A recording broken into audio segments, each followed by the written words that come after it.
Yes, my name is Hugh Garner, and I was with the class of 1951 at La Follette High School.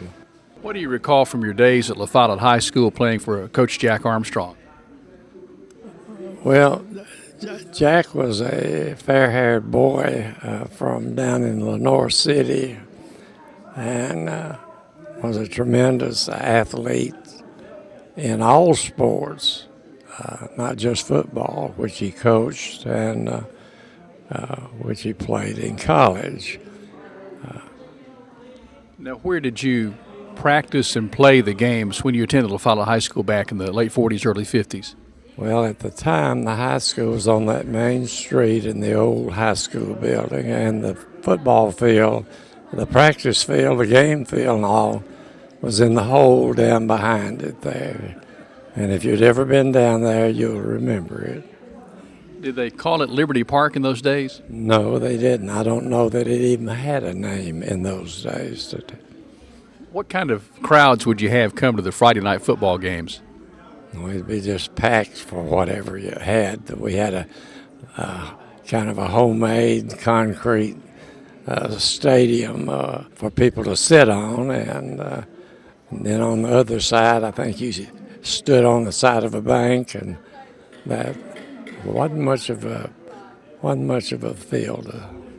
Some of those original stands are still there. I suspect they'll be there when our world ends, if you want to know the truth about it. Now, you grew up down around the corner of 9th and Beach in that stone house. Is that your father built that? Is that the story? That's the truth, yeah. You're Hugh Garner. Did you have a nickname or anything like that when you played? No, I didn't. Okay. You played football. You also played basketball at La Follette High School. I did. And who was your coach in those days? Jack Armstrong was one of them, and then we had Coach Brown. Coach Brown left us my last year. He was still tied in with the reserves and had to go back on active duty. I had a little problem up with Korea, I think, at the time. You're talking about Coach John Brown. I am. Okay. Yeah, to him, very close to Coach Brown. What are some of the memories that maybe come back to you or stay with you from those days with Coach Armstrong and Coach Brown? Both of them were just demanding on becoming as proficient as you could possibly be, and they practiced you that way, to where you eventually gave up and became a proficient athlete, I guess you'd put it. Now, on the football field, you played, I would imagine, in those days both ways. I did play both ways. I played safety and played tailback. Any game stand out among the others? Maybe a special memory, a particular win, maybe a particular loss? Not really. We always had trouble trying to take on Young High. I remember that as one of our downfalls. I don't recall that we were ever able to beat them, and I think we played them 2 years. Was there a big rival? Did Jacksboro have a football team in those days? Jacksboro was our rival. Jellicoe was our rival. Lake City was our rival. Clinton was one, too. So we had all of the locals around us there. Now, from La Follette High School, you graduated in 1951. From La Follette High School, you went on to the University of Tennessee. How did that happen, you getting on with the Tennessee football team? Could you take us through that process? I really don't know. I think maybe my father might have had something to do with that.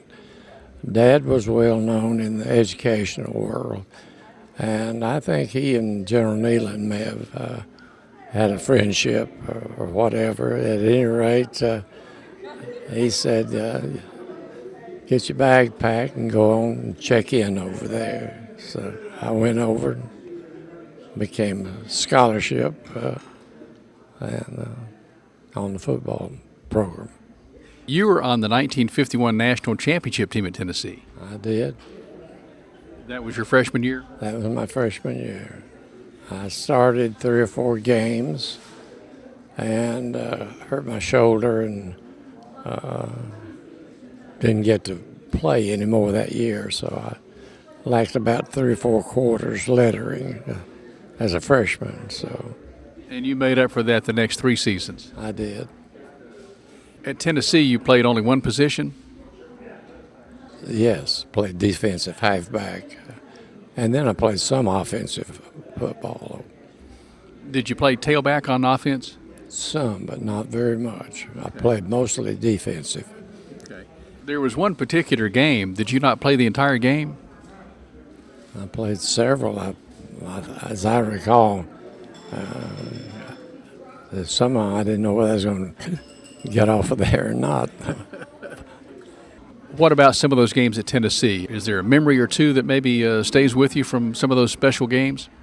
I don't recall any one particular one. I know we played all of them, and most of them were pretty tight games, but we had a really, really great program. It was General Nealon's last 2 coaching years, and he had the program built up to its, as you would expect it to be, with him in charge of it. Who took over for General Nealon to finish out your last 2 seasons at Tennessee? Harvey Robinson. That was General Nealon's pick, and he had to let him go after 2 years. Okay. Wasn't a very happy time. How did you travel in those days when you went on a road trip to, say, maybe Tuscaloosa or down south to another opponent? Of any distance at all, we flew every time. On some of the shorter trips, we went by bus. I recall one trip down to Memphis, we took a train on that. But most of the time it was by air. What was it like for your first game at Tennessee? Is that still with you, that memory? Remember who you played, or maybe? Remember one thing about it, not one thing. Okay. How about this group here today? This is here we are on June the 22nd, 2018, and it's been a few days since you graduated back in 1951. It's been a few days plus. Now tell me about your beautiful bride over here. How did you wind up meeting her? This was somewhere maybe connected to a family member or maybe a teammate. Is that how that came about? I had a roommate that played tackle on the team. His name was Dan Butler.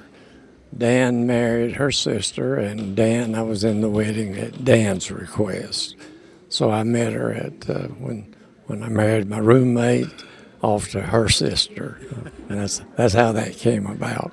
Now share your wife's name with us. She's from the Chattanooga area. What is her name? Her name is Marilyn, and it was Burnett at the time. Okay, so she's Mrs. Marilyn Garner. That's right.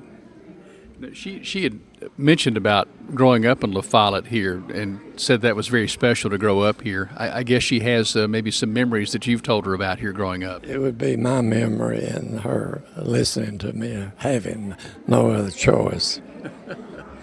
Do you come back to La Follette often? Has this been a regular visit for you here, or is this pretty rare? Ron Murray is one of my closest friends, and he coached me and taught me and helped me out. We played together 2 years. So Ron has been my closest friend here. And not that I didn't have some other great ones, the Troutmans and all of them. You've talked about a young girl over here. Her name is Linda Sharp Agee. She was a neighbor, and I think across the street from me. Yeah. I think she maybe played some pickup ball with you and the fellas. She played everything we played, she played. Tackle, football, all the way, basketball, baseball, all of it. She's the greatest female athlete that ever lived. She's great. Anything else you want to tell us about growing up in La Follette, playing at La Follette and at Tennessee? La Follette is the perfect town to grow up in. It was for me. I don't think you could find a better place. I love it, and I still do. From the La Follette High School class of 1951, Hugh Garner, former La Follette Owl, former Tennessee Vol. Thanks for the memories, Hugh.